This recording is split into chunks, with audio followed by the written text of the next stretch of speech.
All right. So this is our third week with the folks from Fifth Wall.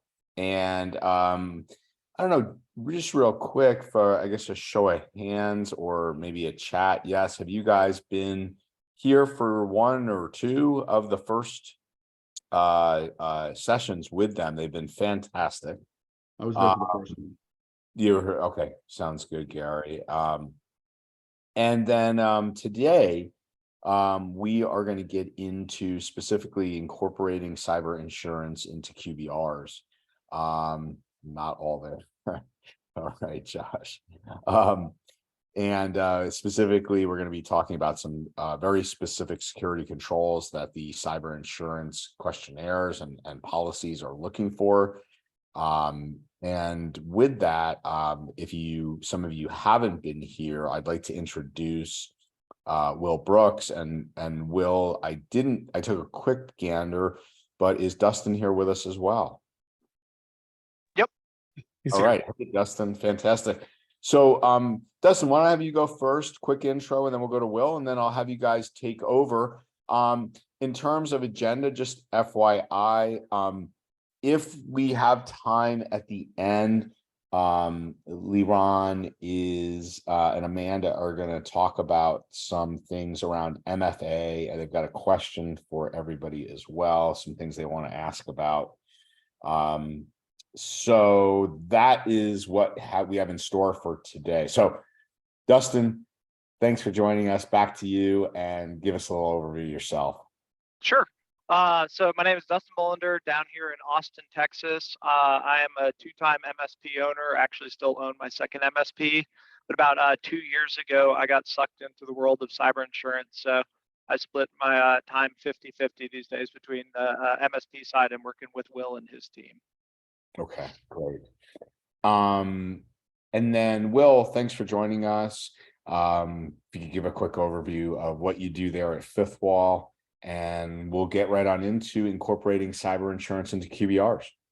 Yeah, my name's Will. I work at Fifth Wall Solutions, specifically helping our MSP partners navigate cyber insurance. So really specifically around what we're talking about today, how to integrate it into their process and use it to their advantage so that you can really maximize your offerings using insurance as leverage. So we're excited to finish this up this week.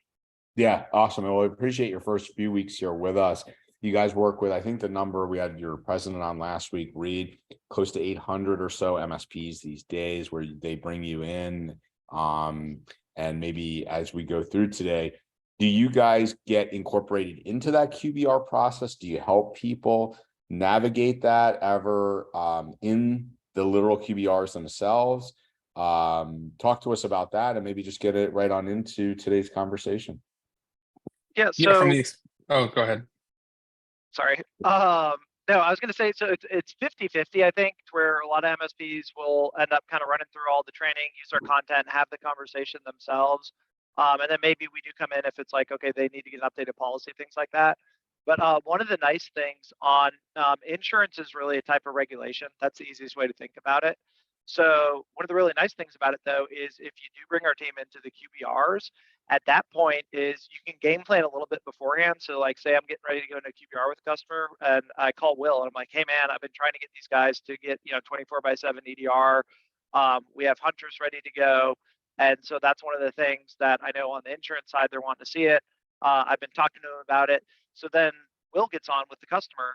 And at that point, he's talking about their policy, talking about here's the controls that are coming. And so now suddenly it's not me, the MSP, saying you need this 24/7 EDR, you need this, that, and the other. It's the insurance guy.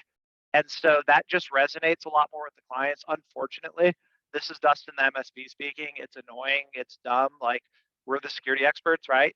But the insurance guy gets on there and says that you need this 24/7 EDR. Suddenly the customer's looking at me going, okay, why don't we have this yet? Like, give me the contract today to sign it.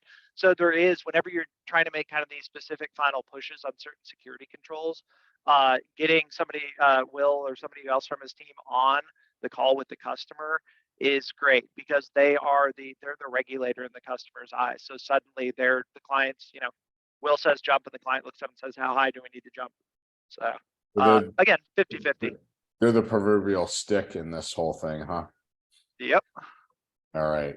Good. So where would you like to get start here on Yeah. this?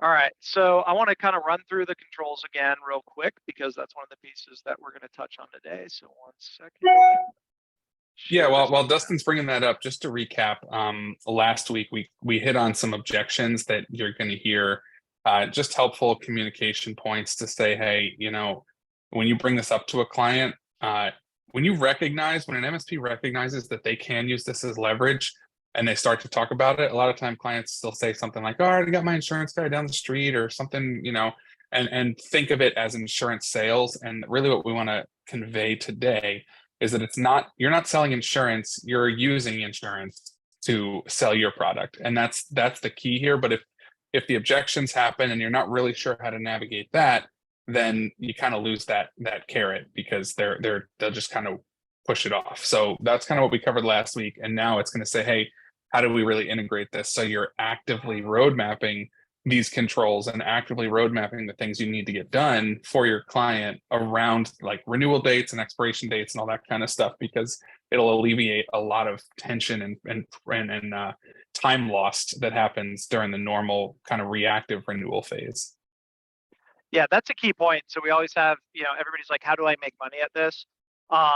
It's through security sales, right? Through assessments, things like that. But one of the pieces you have to get over the hump is like, if the client's sitting there saying, I don't need insurance, I don't believe in insurance, it's a scam, this, that, and the other, you can't even approach the rest of this. So that's the initial hump you have to get over.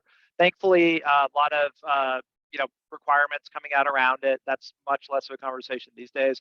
But if you have a client digging in their heels saying, you know what, well, I don't need insurance, it's fine, we'll operate without it, that kind of thing, then all the rest of this goes out the window. So that's kind of the initial objection that you have to overcome. You asked them, Dustin, if they self-insure with other things. Yeah, that's a good way to do it. And then the other part is like, okay, you wouldn't drive without auto, right? You're not trying to get into an accident. It just happens. That's one that I use a ton personally. That really resonates with people. It's like, Andrew, you're not driving around running into stuff, just being like, oh, I have insurance, like it's just in case, right? Something's going to happen. Somebody's going to run into you.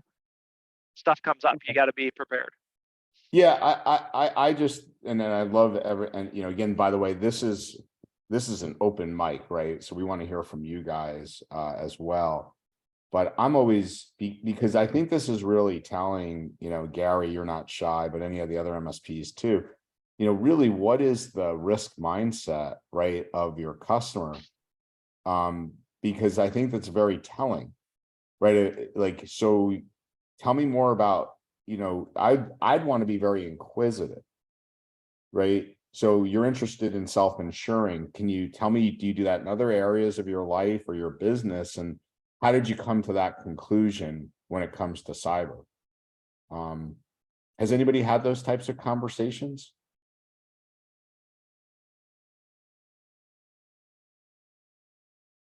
No, does not seem like we have. Ben, you haven't had that conversation? Come on. Andrew, I think one of the things we run into on our side when we're talking to clients for alongside MSPs is that the self-insurance piece is less spoken about than the I'm not really a target piece, right? They're not going to come after me, so I don't have to have the insurance. And that's something I'm sure MSPs have had conversations around, not even regarding insurance. It's like, oh, why do I have to implement these controls? I don't even have a target on my back. I'm a small business. No one cares about me, right? So a lot of the objections you hear around cyber insurance are the same ones that you're going to hear around implementing cybersecurity controls. So it's good to, yeah. So well, I was going to comment on that. So, at our staff meeting today, we were talking about some security initiatives, and I found out that one of our clients who we've already had 2 moderately sized incidents, and this guy fights us about having Sentinel-1 on his kiosk machine where he has it on his workstation. So we're talking about penny pinching here. So part of the problem with some people, I think the adage is you can't fix stupid, but when you're fighting for such the basics, getting to this level, which is a reasonable level, it's like, picking your poison. Steve, who's our account manager, joined the call. When I heard the topic, I had him listen in. he can probably tell you a little bit more about some of these conversations, but with some people, it's like pulling teeth. Yeah. Well, we've moved to a risk assessment strategy first and foremost. So most of our conversations now, we're not even talking about solutions and products. You know, we're just talking about business risk, and we're doing risk assessments up front. So we've added cyber insurance as a requirement to do business with us, and you know, and trying to just help them get that set up and going. So that's kind of where we are on it. And That's jumping awesome. back real quick, Gary, I'm curious, does that customer you're talking about have a cyber insurance policy? Do you know? You're on mute, They bud. just have regular insurance, with a cyber, cut out of it. Okay, So gotcha. no, they don't. So To the answer your answer is no. question, Dustin. No, But so, they don't have real cyber insurance. right.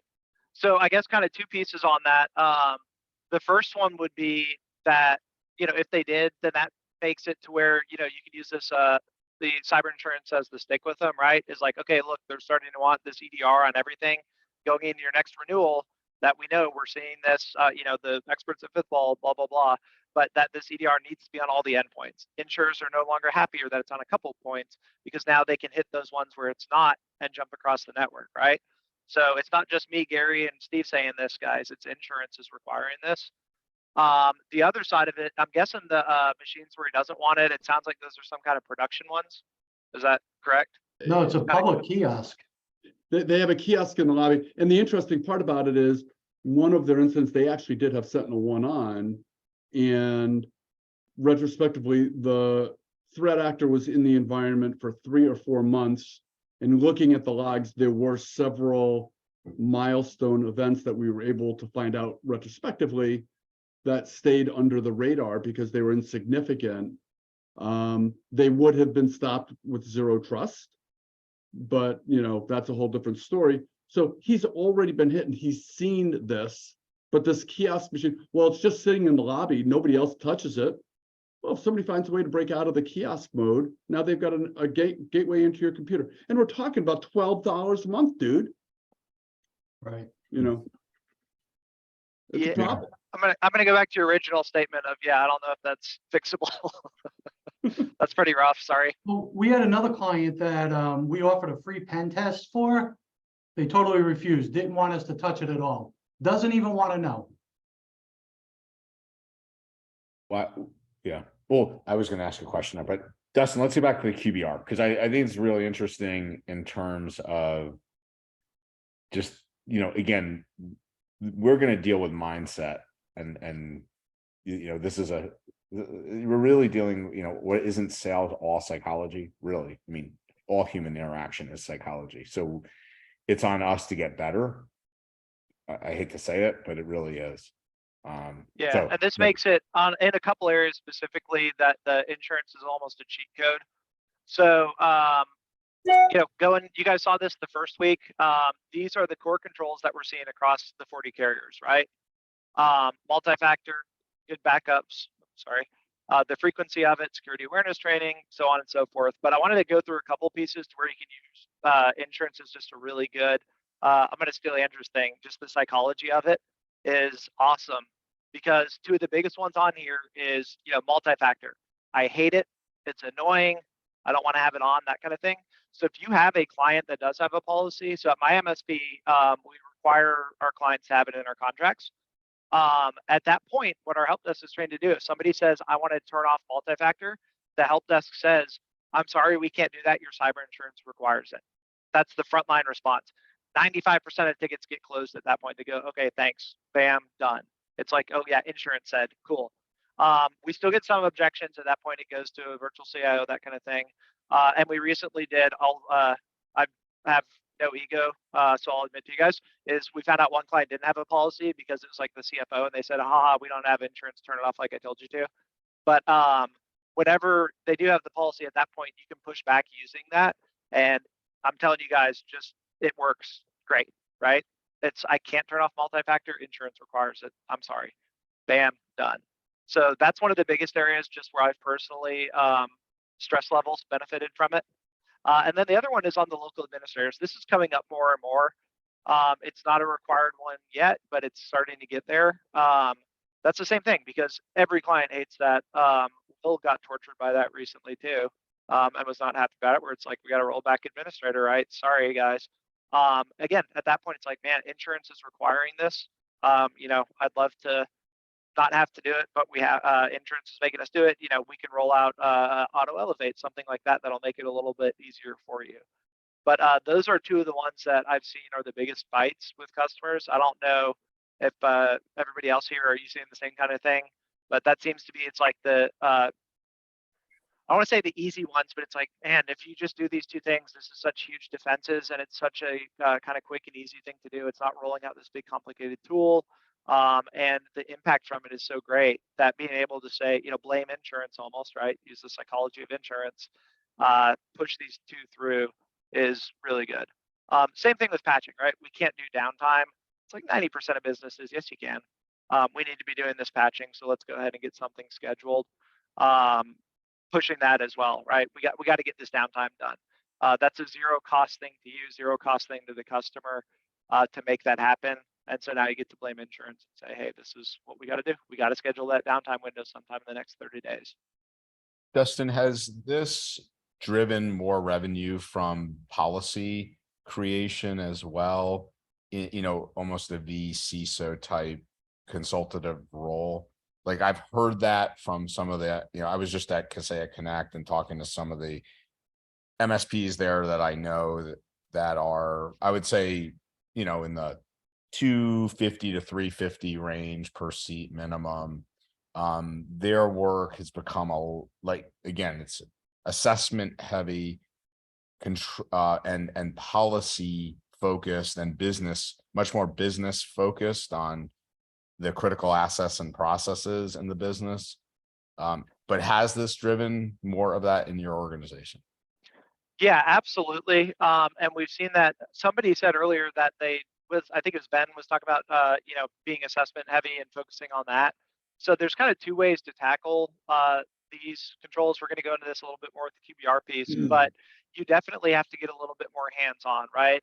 Will and I were talking to MSP the other day, and part of the Universal app we have asks about, do you have a wire transfer policy, right? Say anything over $10,000 requires a phone call, that kind of thing.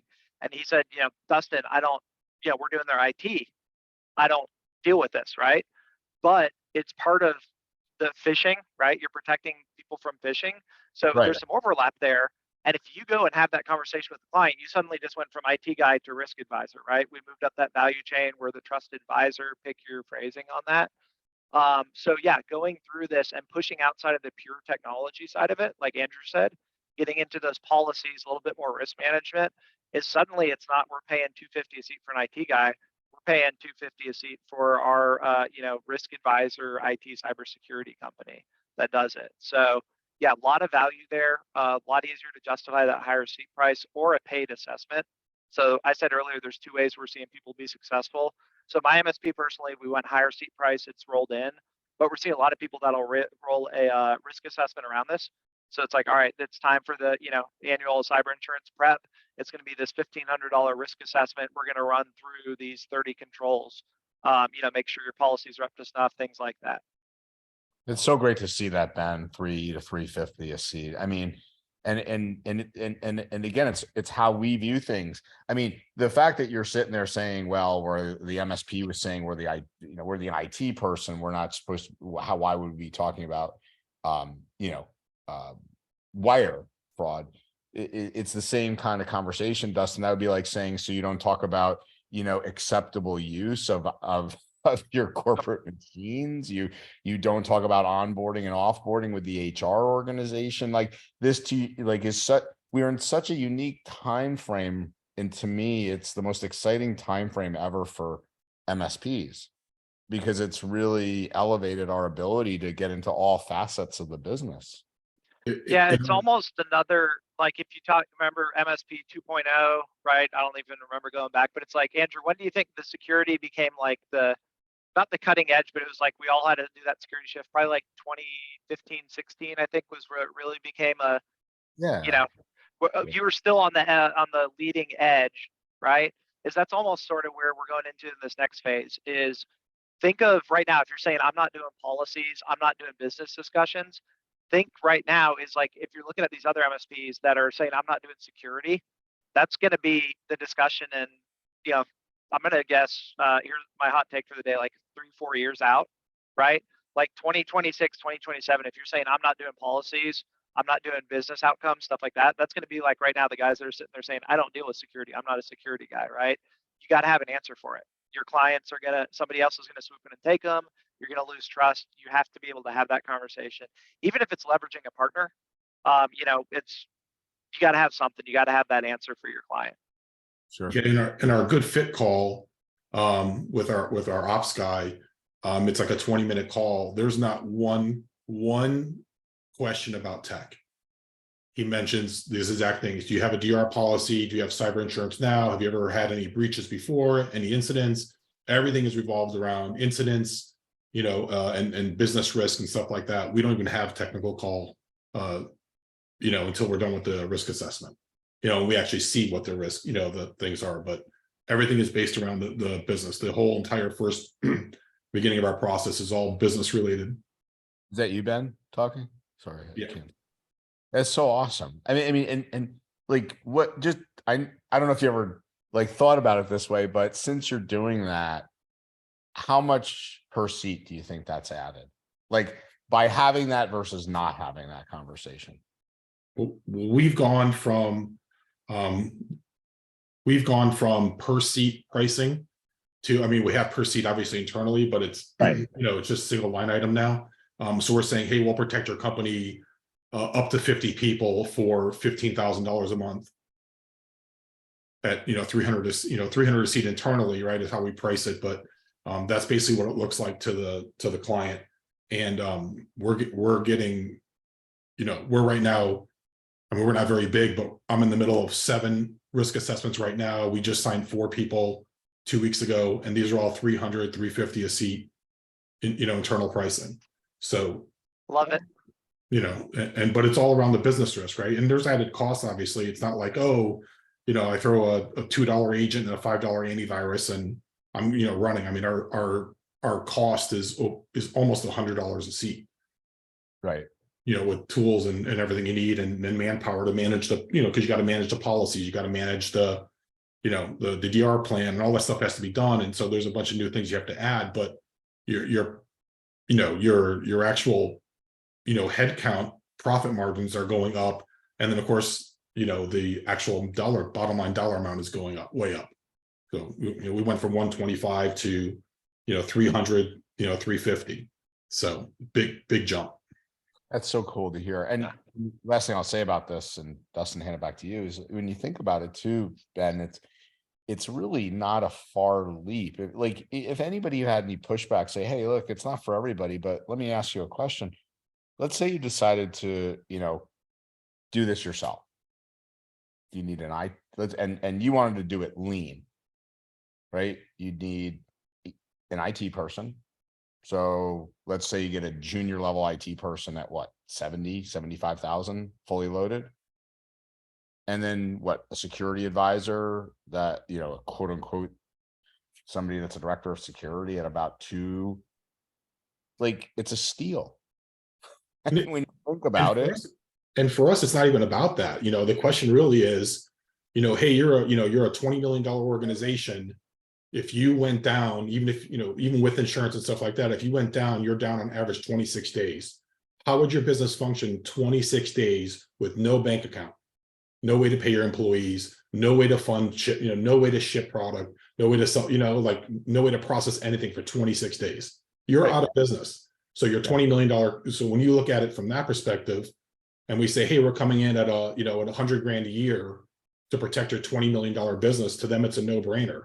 If you come in and say, oh, we're going to manage your computers, and they go, well, you know, you're going to spend, you know, you're going to charge me, you know, 100 grand a year to protect my computers. My computers aren't even worth 100 grand. I don't have 100 grand in equipment, you know. So you're definitely having the right conversation, right? Right? $20 million business.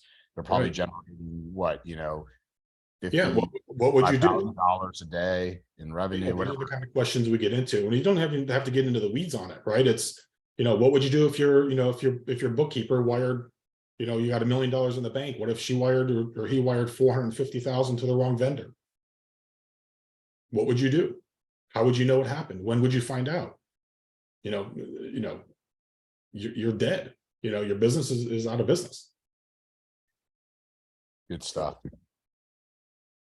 Yeah, that's the, I think Ben sounds like he's on the cutting edge of this stuff to where, going back to what I said earlier is like, Ben's ahead of it, but like 4 years from now, you're going to have to be having those kind of conversations with your clients, or you're going to be losing business that they're going to say, oh, you're just a security guy, right? You're just a cybersecurity guy.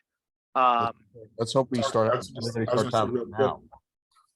gonna say real quick for the record, and the clients we're picking up are not clients who don't have an MSP now. Right, we're picking up clients that are paying $100 a seat, $140 a seat, and coming in at $300 a seat, and they're signing immediately and leaving. So this isn't a money thing either. Ben, Right. I'm just curious, and I think other MSPs here would like to know, do you have an active business development team? How are you guys? I'm just curious how you guys are getting in the door. So yeah, right now, I mean, we have the 2 lead gen programs going. I'm not overly involved in them. I'm just on the tech side. But obviously I'm involved somewhat in the, on the process because I come in fairly early. But yeah, right now I think they have we have a email marketing campaign, a cold outreach campaign, which I think is including cold calling and sending letters and stuff like that. So I'm not 100% sure how the marketing guys are doing it, but that's also changed our mindset too, right? Because when you start getting 10 or 20 leads a month, when we talk to people about a risk assessment, we're going to charge them $5,000 to do a risk assessment before we can do a proposal on them, and they balk at it. Well, we just move on to the next client because I've got 15 more sitting there. Right. And I don't need all 15. Maybe these guys aren't a good fit for me. Maybe they don't want to spend the money. So that's fine. But I'm not going to we've come to the conclusion that we're not going to put our MSP organization at risk because our clients won't do the right thing. Because that's going to come down on you. Yeah. Maybe not today, but by tomorrow. Because if you get breached now, right, and you have cyber insurance and all that stuff, guess what the first call is going to be from the insurance company? It's going to be to you. Why didn't you put MFA on this client? Why didn't you encrypt data in transit on this client? Well, they didn't do it. They didn't do it. They didn't buy it. Well, so the risk has to be explained to existing clients, to new clients, everything. That's awesome. And I'll give, this is again, Dustin, MSP speaking. So there's another perspective on it too. And it's like one of those man, if we did it Ben's way also combined, the growth could be insane. So to give you guys an idea, like I'm doing about $3.5 million a year right now. Whenever Andrew said that you have a business development person, the answer is no, we don't. But what we're getting is a lot of referrals of, hey, and it's not the IT's going bad, it's not stuff like that, but a lot of time it comes in, we're real heavy on law firms. So it's, hey, I'm, suffering through this client compliance. We had, our firm does work for Wells Fargo. We just got really hit hard on an audit, hey, buddy lawyer, do you have anybody you recommend? And they're bringing in my MSP. And it's always that type of stuff. Almost never, I can't remember the last time that we had a firm come on that was because of bad service. It was always that surrounding the business services side of it, right? We're planning to acquire this other firm. We don't trust our current MSP to integrate them fully on the business level, right? Like, yeah, they can get the computers on the network, but like we have this system, how do we do it? We need to make sure everything's done securely, that sort of thing. So on that piece of it as well is like we get referrals that are not even really IT referrals. It's like the compliance, the security side of it. I heard you guys are the cybersecurity experts. Oh, we have an IT company we're happy with. And then you kind of just use that as the wedge to get in there and talk to them. So again, having these conversations, I've had one come on that was like, you're the insurance expert, right? Our cyber insurance hit us really hard. Your other client referred us. Can you guys kind of help us get this cleaned up? I was like, oh yeah, we can, do all your IT and fix that stuff as well, no problem. So it's happening today. Yeah, we say the same thing, right? We're in the risk assessment business right now, and we just use IT to solve that part of the problem, and that's how we're coming across as well. If Aetna had the CEO recently was having a big conversation, and they said, we're not even a life insurance company. We're a data company that deals with people's health, right? I mean, that's what they are. right? Because all our policies are designed based around the data we have. So we're a data collection company first and foremost that then provides health insurance. So it was an interesting, thought on how even these big companies see themselves. Good stuff, Ben. All right, I'm gonna use that as a convenient segue. 1 second, I'm pulling up my next page. So talking about how do you keep me and Ben as MSPs from wedging into your clients? So a couple pieces that we've really figured out the last, I'm going to say the last 3 years, really, from whenever I first started messing with it the most. Let's see. All right, somebody give me a thumbs up if you can see my PowerPoint. Yep. Awesome. All right, so again, this is the least decorated PowerPoint in the world. Will can get this out to you guys. I don't know if Andrew wants to send it out or what, but this is, everybody can take a copy home. It's a lot of words. It is literally the world's worst PowerPoint. But couple things on it. So there's sort of 3 different threats, and I think I went over this a little bit in the first session that we did. But the way that not being ahead of the curve on the cyber insurance side is going to bite you, right? First one is they end up going to their agent. The carrier comes back and it's like, oh, Andrew, you don't have this multi-factor on. And Andrew's looking at his MSP going like, what the heck, guys? Come on. I thought, right, little bit of egg on your face, that sort of it. So I'm going from kind of best case to worst. The next thing that comes up is, and I know one agency up in New York City that's doing this, is the agent comes in and they say, hey, I'm your cybersecurity risk advisor, Mr. Client. Mr. Morgan, I want to run this thing. We have this cool tool called Rapid Fire Tools. I want to run that on your network. And that's going to give us this great report to look at. And then I also, part of what we do with the insurance business is we like to do these testing on your users and the training and stuff. So I'm going to bundle in, this tool that's going to send them monthly test fishes and then also training materials. And so suddenly your client signs up with it. Then they come back to you and they go, hey guys, Ben, I got this breach secure now thing I need you to deploy. And you got to install this rapid fire tools on a domain controller, please. And you're sitting there and you're like, okay, this is like, we already have breach secure now. The rapid fire tools isn't going to do it. Well, the agent sold it to us. It was, and what is the agent I'm thinking of? He charges like $5,000 for this. So it's like, no, we spent $5,000. Like, we need to run this. We need to get this report. So, whole other can of worms. And then the third part is maybe that agent is referring another MSP in to do work at that point, right? Or even worse is that the client just got the report back from the carrier with a bunch of stuff. You're not talking to them, and they happen to get a cold email from another MSP, talking about cyber insurance at that moment. And there's just enough of that carrier just scared the snot out of them. So at that point, they're like, oh, maybe I'm going to talk to these other guys, right? So the trick is all that stuff you can stop ahead of time just by bringing up the conversation. The instant you initiate the conversation with your client, you're the expert. They're going to come back to you every time, even if it's a, hey, this agent, really wants me to buy this rapid fire tools thing. What do you think? That sort of thing. So biggest takeaway on this is control the conversation by starting early. Will actually started on our channel side, on our agency channel side. So he's worked with thousands of agents. And I have learned from him, the agents are lazy and they do things last minute. So the odds are in your favor, right? All you got to do is just be consistent and organized. You're going to win every time on it. And so as part of that is biggest takeaway from today, right here. Schedule everything 90 days in advance, right? So get that policy expiration date and you can pitch it a bunch of different ways. We want to get a copy of your policy for incident response, which you should be doing anyways. We have a framework around security. We want to run a quick assessment in advance of you talking to your agent. There's, several different ways you can pitch that depending on the way you do business. But it shouldn't be a big fight to get that schedule from your client on when that policy renews. So awesome. You have that date now. Good. Well, yeah, can I just curious on from MSPs, I mean, you can do a little raise hand emoji or thumbs up or something. Have you had to deal with like the reaction of a client bringing you an application like 5 days before it's due, and now you have to implement a bunch of controls that take way more time than 5 days or 24 hours even? Does anyone run into that issue? Yep. Yeah. I think that's what we're getting at here is if you get in front of this 90 days out, yes, the agents being lazy can work in your favor in the sense of you can get ahead of this before they do, but also because there's the laziness factor, and even the laziness aside, they're focusing on 8 different lines of business. So they're not just thinking cyber, they're thinking general liability, auto, commercial building, all these different things. So they're not focusing on the cyber. So they're not keeping up to it. So if you do 60 to 90 days out, now all of a sudden you're able to roadmap around insurance. So when that renewal form does get filled out, you're not running into these like ridiculous projects that you have to implement in short amounts of time. So Yeah, there's a lot of what drives that laziness. Like it's the agent's nature, but also cyber pays them the least.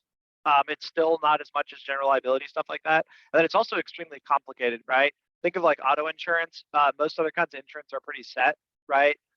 Professional liability has been mostly the same. Cyber's changing so fast that like a lot of them can't keep up with it. So, you know, they're just not putting as much effort in being as thorough as they could on it. So again, you can use that to your advantage. So I mentioned earlier, you know, you can get a copy of the policy, and you want to have at least the claims info page, by the way. So that's something if you don't, because what'll happen, the network gets encrypted, right? Oh, great. How do we open a claim? Because the policy was on our L drive, that kind of thing. So great. Now you have the policy number, how to open a claim. You know, you just became Superman for your client because you're still able to help them open it up. And then as part of that too, you get that expiration date on there. 90 days is where you really need to start that last minute conversation. But take what we gave you today, right around those core controls, the upcoming controls, or even the application that they get every year, that the client sits down and goes through that is fresh in their mind, right? We just went through this Beasley application. There's 3 or 4 things in there that you wanted them to do. Great. Hey, we're going to put this into the budget to discuss throughout the year, right? 6 months later, hey, Mr. Client, remember on the thing where it asked about us having, you know, multi-factor on our switches kind of stuff, but reusing that and bring it back up. Remember when we had the Beasley thing, it asked about 1-year log retention.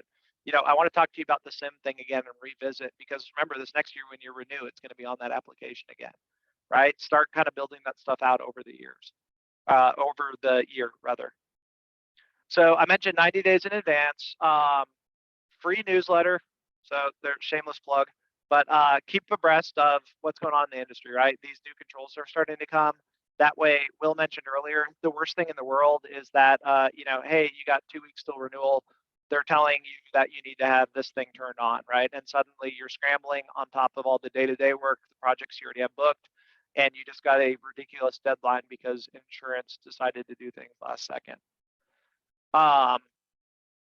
Again, this is the biggest, most important thing to me, especially these days that you see. I love that Ben's on here talking about what they're doing. If you're not already having these conversations, if you're not getting there, the Bens are going to get a foot inside your clients. So you having that conversation first, the next time they get an email from Ben, they're like, oh yeah, these guys are already talking to me, like I'm good, delete the email, that kind of thing. Or even the agent doing stuff, right? The agent comes to them, hey, we got to talk. Will's competition is sitting there like, oh, we got to do this. Oh yeah, no, it's cool. Ben already talked to me about this, so let me get him on the phone call with us, and we're going to talk through, you know, what this renewal looks like. Touch on insurance on the first QBR with your clients. You know, build in some kind of condition, some kind of new onboarding piece. Whether you do that on the onboarding, the first QBR, stuff like that. Make sure you're getting in front of the client early, because you may onboard that client today, right? Awesome, we just got a new May 1st start. Well, their renewal is June 1st. That's a really common one.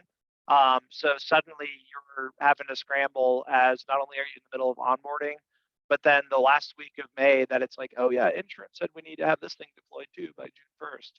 So questions, thoughts, comments on that piece of it. Does that kind of make sense? Do you guys, is anybody here doing that to where they're leveraging that renewal date to do the budgeting, do the discussions and meetings, risk assessments around the security controls?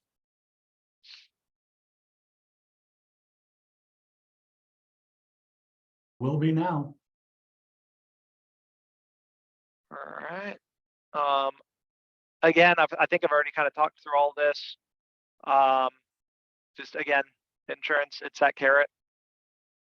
And then, you know, early on, start looking around that. Things are going to change to where it's like, okay, we need to make sure, you know, from our standpoint, we can help you. Or again, I mentioned on the first one, if you have a really good local agent, that's good too. Just somebody that understands cyber. It's like, okay, what's changed? What do we need to actually be talking about, right? The conversation we've had these last 3 times together, it's going to look different a year from now, right? There's going to be new stuff coming up. SIM will probably be a lot bigger thing this time next year. So that sort of stuff, right? Is just be up to date on it to where you're having the right conversations. You're not just having a conversation.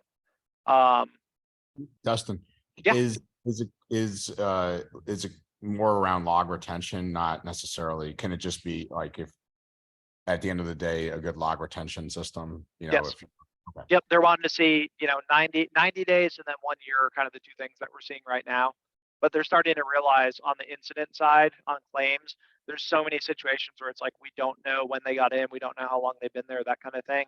That and this is a good thing, I think, long term, the IR companies are starting to get through to insurance of like, this is what good security looks like when we have to react to a boom, right? It's not just oh, you need this stuff, but it's like the actual people who are coming in doing the incident response. It's like, if we would have had this in place, if we would have had, this information, that would have been awesome. One really topical thing is Chris Lair, who's the head of claims at, or the head of IR at CFC, real big carrier. He said on the cyber call a couple weeks ago, they haven't seen a single incident where zero trust was deployed. That's one of the big things right now is you're seeing that feedback from IR. Insurance loves zero trust at the moment. That's something. It's like, oh, you have a FortiGate firewall. Why don't you get rid of that? It's a security danger. You should use zero trust instead. And you're seeing that as kind of a feedback loop from the IR side of things, because On the VPN side. Yeah. On the Yep. VPN side. Yeah. So the other question I had collectively for you, Dustin, and then maybe the group, that I've seen drive good conversations is where IT incidents end and where security incidents begin, and putting a strong policy in place with your clients and visiting that, and I'm gonna high level the conversation, right? But one of the MSPs that I think does a phenomenal job at this, I ran into when we were really talking in depth about it at Say Connect. He does a fantastic job with every client articulating that if we feel like these are the steps we'll go through, right? If we feel something nefarious could be, we have a playbook, we'll show you our playbook. These are the checks and balances we will do. When we exhaust that playbook, we end our MSP quote unquote engagement. We bring in an IR firm that is hourly. We will typically go, we have a not to exceed 2 hours. It's typically an hour where they will look into the incident further and deem whether it's nefarious or not. Have you seen that? Do you do that? And they've been very successful, by the way, driving up, again, more of their VC consulting revenues and policy revenues as a result of this type of thing, and getting higher seed prices. Does that make sense, by the way? is that directed at me? Sorry. Yeah. First at you and then Yeah. other. So one of the pieces, again, where we've seen a lot of the most successful MSPs has been around that planning of, and again, I was talking earlier of like, we're looking at these days, if you look at an MSP that says, I don't do security, you're just like, what? Like, how are you? So kind of the current wave is the ones that are building out. I bet you Ben's doing this from the earlier conversation, is like, okay, what does that incident response plan look like? But it's not just, some people say, okay, here's an incident response plan, like, great, we're going to do this, that, and the other, react to it, but really drawing those lines around the risk, right? So like the way we do it is, as soon as we identify that there's been some kind of compromise, it's an isolate only. Whenever I say we, my MSP, it's an isolate only, we're calling insurance, right? So it is that end to end, let's use this CSF, that kind of detect, respond, recover, is around that detect, respond part, right? What does that look like in detail? It's not just, okay, we're going to get it out, that sort of thing, but it's like, we're passing it off. That's not we'll support, we're going to just isolate, but, we're going to transition to an IR team that most everybody, I don't know everybody on this call, but I would say like in groups of MSP, 99% of us are not IR people. There's a, definite art to it. So what is the plan? Who do we hand it off to? That unless you have actual, and my bar has always been kind of like you have certified forensics people on staff. At that point, you're not an IR company, like full stop. Who do you bring in? What's that look like? Have a concrete next step on that side of it. What Well- triggers it to where it's a true incident? And then what is that next step? What is that transition? What does that handoff look like? I think to your point, and again, everybody feel free to chime in here. I think it's really a real dangerous area to play, because if that customer does have cyber insurance, the breach counsel is going to be the first person they're going to hand it to, and the breach coach is going to call who they want on their panel anyway. And so that's where I think an MSP can get themselves into a lot of trouble if they don't really understand forensics really well as well, if that makes sense. Oh yeah, and one thing, just anecdotally from the insurance industry, is I went to a conference, and I think I actually told you guys the story on the first session, but one of the discussion panels, not like an insurance, I guess it was an insurance panel too, but at the conference, one of the sessions was they were talking about how one of the biggest problems, and this was a law firm that does outside work for insurance companies. The lady who's up there is like their, global head of cyber insurance clients. And their biggest problem this last year in 2022 was people were getting their own incident response stuff involved, but not doing a good job at it. So she said, we're walking into, and now suddenly the insurance company's having to pull in lawyers because, they took a bunch of steps they shouldn't have, are being combative, that sort of thing. So this isn't in defense of the insurance industry. The way that we do a lot of things is dumb. I'll admit that. There are several areas I really hate, and it's not the best way to do it. But right now, it's like you got to kind of, we talked about that the first time. Like you got to go with the flow a little bit on it, and having a good plan helps on that. Because it's like, okay, we're not in the heat of the moment. We're not panicking. We're not running off doing this, that, and the other. Follow the policy. Follow the procedure. Right? We thought about this hard ahead of time. Yeah. Yeah, that's good. Like, again, it comes back to what we've been talking about earlier with Ben. It's good risk management, and it's a great way to, it's a great way to change the conversation and get higher seat costs. So around the business. So awesome. What else, Dustin? Do you guys have other stuff or? No, I think that kind of covered it. Okay. So you guys are awesome. We really want, hang out to the end, but appreciate everything. Will, if you want to put in chat on how to get a hold of you, please feel free to do that. Liran, are you with us? And do we have some time to talk about what you wanted to ask and share with the group? So I'm here. And so we had two different topics we wanted to cover today. One of them is regarding the way that Microsoft displays MFA information and what that screen actually shows. But I don't think that we'll have enough time to cover that in the next 10 minutes. However, I do think that we do have a question about a new event that we're getting ready to release in the next week or 2 or 3, and just wanted to get some input and from the community as we build this. And so I'd like to hand things off to Amanda, who you guys have seen on the calls, and she's actually the primary person for us now, who's in charge of events, respond, as well as reports. So Amanda, take it away. Thanks, Liran.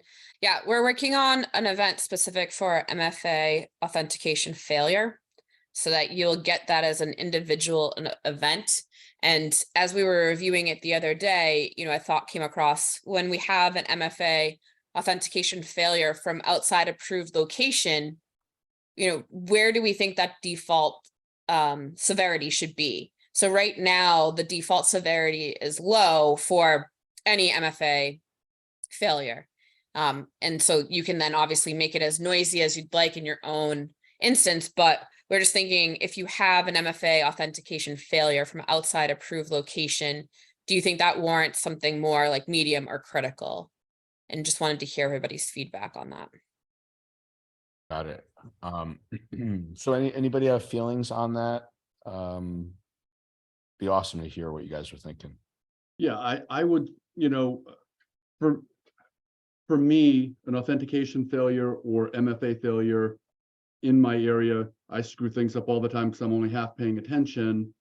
Outside the area, especially if you can correlate it to your most recent login, I'm in Rhode Island today and suddenly I'm in Australia, kind of difficult. And I know you guys are working on that. I do think that should be slightly more elevated and raise a little bit more of a flag than a local one. Thank you, Gary. Does anyone else have any thoughts on this? Liran, I'm curious, the way threat actors work and using, local, whether it's a local AWS, instance or things where they can, or a VPN where they can seemingly be in region. Do we have any stats that you guys have seen over the past year or so of how often, we've seen incidents correlated to in region versus out of region? You're talking about somebody actually getting in? Yeah, that we find out after the fact it really was a threat actor, but they were using a more regional resource, like I said, a more in-region AWS instance or in-region VPN to seemingly be local. Yeah, so I'll tell you the way I would do it, right, is I would get cheap service outside the country. Right. I would generate the login, then I would VPN, right? Because those servers in the United States are going to be more expensive and harder to attain. But we don't really have statistics on, Andrew, I think you're based in Florida, is that right? Correct. So if you have logins from California, we don't currently have data on whether or not that's acceptable or not acceptable. We can only look at what partners tell us. However, that is something that we're working on, right? One of the things that you guys have seen Unify will be able to tell us if Andrew's login from California is a known device that we have for Andrew. And then the other thing that we're going to be doing is an impossible travel scenario where if Andrew logs in from Florida and then 3 minutes later has a login from California, we're going to have that sort of data moving forward, but we're still working on building those specific events. Right, and then you'd use Respond to make it, enhanced for your own situation. So we're talking about, for today's conversation, just the default event for MFA off failure outside approved location. And so it as a standalone, so I'm reading the chats. It sounds like some people think medium. And so that's good, right? So I was thinking medium too. So that works. The other piece of this, when we release this new event, we're also going to release a respond template with this, where we're thinking if you have 3 MFA failures in an hour, we'll make that into a medium. That's going to be an event that, because it's in Respond, you can customize it. So if you decide it should be 5, or if you decide it's a terrible idea, I don't want that, you don't even have to turn it on. But if one of my users had 3 failures in the MFA in the course of an hour, I would want to talk to them. Maybe 5, I'm not sure, but I just want to let you guys know that that's going to be another component that is going to be coming with this new event once it comes out. Yeah, no, Liran, I like that in general, having, multiple classes. A single event isn't necessarily an issue, but a second threshold to bump that level sounds like it's a really good idea. Yeah, and even if you reach out to the user, right, they might appreciate you reaching out to them, where it's like, hey, user, why did you, I'm just curious, you had 5 MFA failures. Is something wrong with your MFA? Do you not know how to use MFA? It could be another touch point as well. But if you do see it, that it's occurring, an example I used with Andrew's Florida, California situation, if I see 5 MFA failures for Andrew in California, I'm going to reach out to him and say, hey, are you trying to log in from California? Oh, you're not. Well, it looks like somebody has your password in that case. Let's go ahead and strengthen your account. Let's go ahead and change your password, make it significantly stronger, and lock down your account even more. And bless you. And at that point, we're hoping to see those MFA failures go away since we've changed the password. Liran, does that also go in hand with not just failures, but MFA attempts, which could be correlated with fatigue? Like, as an example, you know what I'm saying, bud? Like, Yeah, I do. You know, 5 times we're seeing MFA attempts, like deny. Well, here's a 6th. Are we talking now? Are we starting to talk about a fatigue event going on? So I think that's a really good next event that we could look at creating. So we currently have that data today in the event, but it's difficult to get to, and it's not its own discrete event. So that would be a really good event to create after this one so that we can see, Andrew has 1 MFA failure per hour for the past week. That is not okay. Let's go ahead and have a discussion around that and probably ask you to change your password at that point. But it's yeah. Yeah, because we're seeing that as a tactic these days, Right. Is not just the failures, but the attempt itself. Yeah. Yep. So that's what's coming up next, and it sounds like I haven't been reading the chat. Medium is the respond that we're getting, so we'll go ahead and make the outside approved location MFA failure as a medium event. Cool. And then you want to just give it, can you leave us with what we're going to be talking about next year, kind of that piece of MFA that we didn't have a chance to get into, but the way Microsoft shares it in our last 30 to 60 seconds here so that we can kind of maybe pick up on this?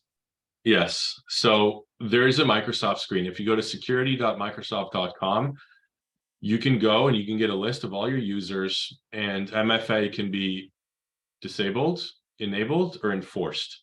And we've had many support tickets that tell us, hey, I have all of my users enabled. Your MFA report says something different. Your MFA report is wrong.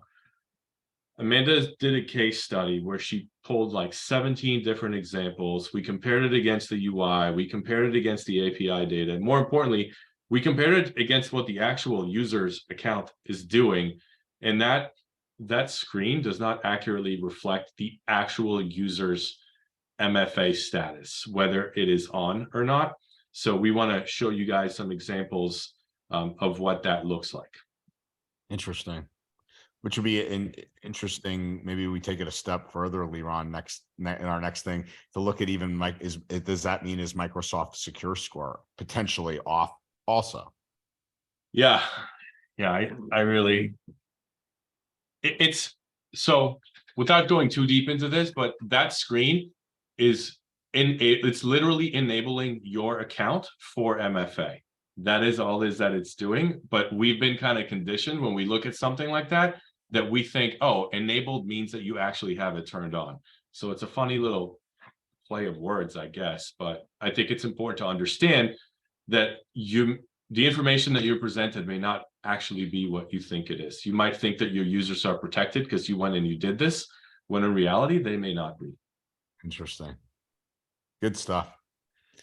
All right, Michelle, we got a wrap here for this session. We want to thank everybody from Fifth Wall and all your participation over the last 3 weeks. It was awesome having you guys with us. Michelle, anything to wrap things up? No, I think they had to jump, but Will did put a link to sign up as a partner with Fifth Wall if anyone is interested in learning more with them. So I just wanted to give them that little plug since they've done such a great job. Yeah, fantastic. All right, well, we'll look forward to seeing everybody next week. Tell your friends, family, associates, anybody. Join us Thursdays at 1 p.m. Take care. Bye. Bye, guys.